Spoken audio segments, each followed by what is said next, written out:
Good morning, my dear students. How are you all? Hope that you all are good.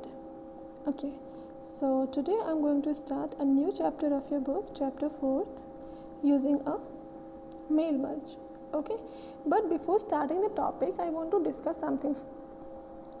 Okay, suppose you want to send your birthday invitation to your friends. Okay, so normally what happen, we just draw, or we just draw on paper or on computer. We draw a card and we take out the printout and we write the name of our friends and mention their addresses and then send that letter to them.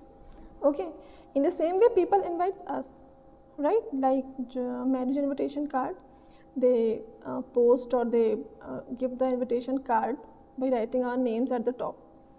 So if you all have observe that marriage invitation letter is same for all the contents are same, the date, each and everything is same. The what is the change? The change is in the name of the people to whom they are sending that invitation. In the same way, in the birthday invitation also, okay, your all the contents will remain same, only your friend name and address will be changed. Okay, so suppose you have 20 friends, then it's okay, you will take out the printout or you will purchase an invitation letter and you will write the name manually. But suppose if you have 200 people to whom you want to send that card, okay, some are around you, nearby you, and some lives in another city or another place, so you can mail that card.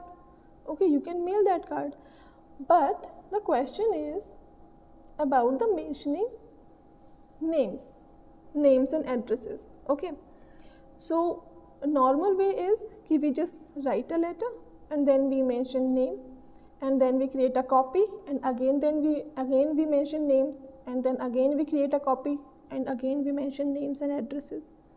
So don't you think it's a very lengthy process? It's a time taking process as well. Yes, it is actually. There is no need to do it in this way.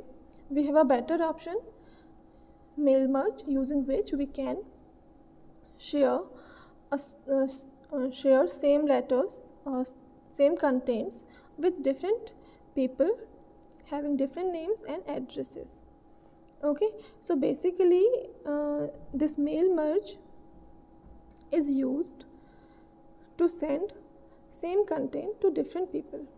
Okay, here it saves our time, it saves our energy, and it is more efficient because making a content one time, you can use it multiple times. By changing the dates only, you can use it multiple times. Okay, so in mail merge there are two steps what we have to do. Basically there are two steps, broadly these are many. Okay, first one is the linking of the data source to the document, okay, through merged field, and second is means why we are using this mail merge. We are using because it has the ability to send same letters or labels to multiple persons at once. Okay, in a single time we can send. Okay, and what we have to use in mail merge, there are two things that we need. Okay, first we need a document, a form document, and second we need a data field. What are these? See, data form or document means form document. Form document is our main document which you want to share, like the contents of your invitation letter. My dear friends, my birthday is on this or that date and I'm means all these contents comes in the form document. Okay, so this document you have to create in MS Word. Okay, then second part is the data field. So what is a data file? Sorry, not data field, data file.